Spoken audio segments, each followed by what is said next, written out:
The Creatures Go to the Barbecue by Joel Chandler Harris. Once upon a time, said Uncle Remus to the little boy. But when was once upon a time? The child interrupted to ask. The old man smiled. I expect 'twas one time or two times or maybe a time and a half. You know, when Johnny Ashcake gunnin' for bake. Well, 'was long in them days. Once upon a time, he resumed, Mr. Man had a garden so fine that all the neighbors came to see it. Some would look at it over the fence, some would peep through the cracks, and some would come and look at it by the light of the stars. And one of them was old Br'er Rabbit. Starlight, moonlight, cloudlight. The night light was the light for him. When the turn of the morning come, he was allers up and about, and a-feelin' pretty well, I thank you, sir. Now then, you done hear what I say.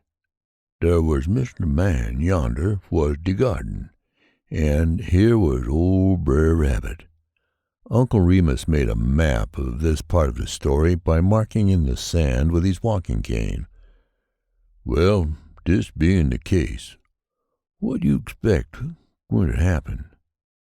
Nothing in the round world but what been happening since greens and asparagus was planted in the ground. They look fine and they taste fine, and long towards the shanker of the morning, Br'er Rabbit would creep through the crack in the fence and nibble at 'em. He'd take the greens, but leaves his tracks, more especially right after a rain. Takin' and leavin', it's the way er the world. Well, one morning Mr. Man went out in his truck patch, and he finds something missin'. Cabbage here, turnip there, and a mess of beans yonder, and he asked, how come this? He looked round, he did, and he seed Br'er Rabbit's tracks, what he couldn't take with him. Br'er Rabbit had left his shoes at home, and come barefooted. So Mr. Man he called his dogs, Here, Buck, here, Bringer, here, Blue, and he sicked 'em on the track. And here they went. You'd 'a' thunk they was runnin' after 40 of them rhinoceroses from the fuss they made. Br'er Rabbit, he hear 'em comin', and he put out for home, kinder doublin' round, does like he do these days. When he git to the point where he can sit down for to rest his face and hands, he took a poplar leaf and gun to fan himself. Then Brer Fox come a-trottin' up. He say, Br'er Rabbit, what's all this fuss I hear in the woods? What the name er goodness do it mean? Br'er Rabbit kinder scratched his head and low, Why, they're tryin' to drive me to der big barbecue on the creek. They all ask me, and when I 'fuse, they say they're going to make me go anyhow. They ain't no fun in bein' as popular as what I is.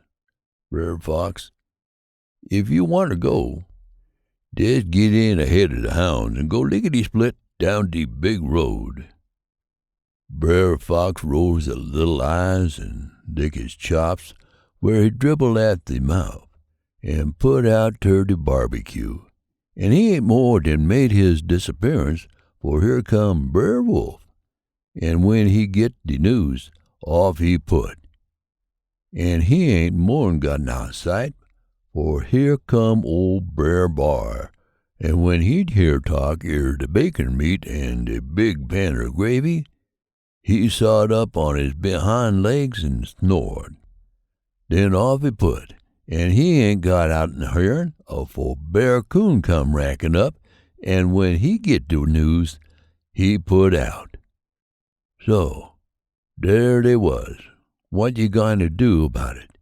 It seemed like they all got in front of the dogs, or the dogs got behind them, and Br'er Rabbit sot by de creekside laughin' and hittin' at de snake doctors, and dem poor creeturs had ter go clean past de barbecue, if there was any barbecue, which I don't scarcely 'spect there was. Dat what makes me say when I does, when you git an invite to a barbecue, you better find out when and where it's at, and who runnin' it. This has been The Creatures Go to the Barbecue by Joel Chandler Harris. Production copyright 2020 by Audiobooks by Mike Vendetti.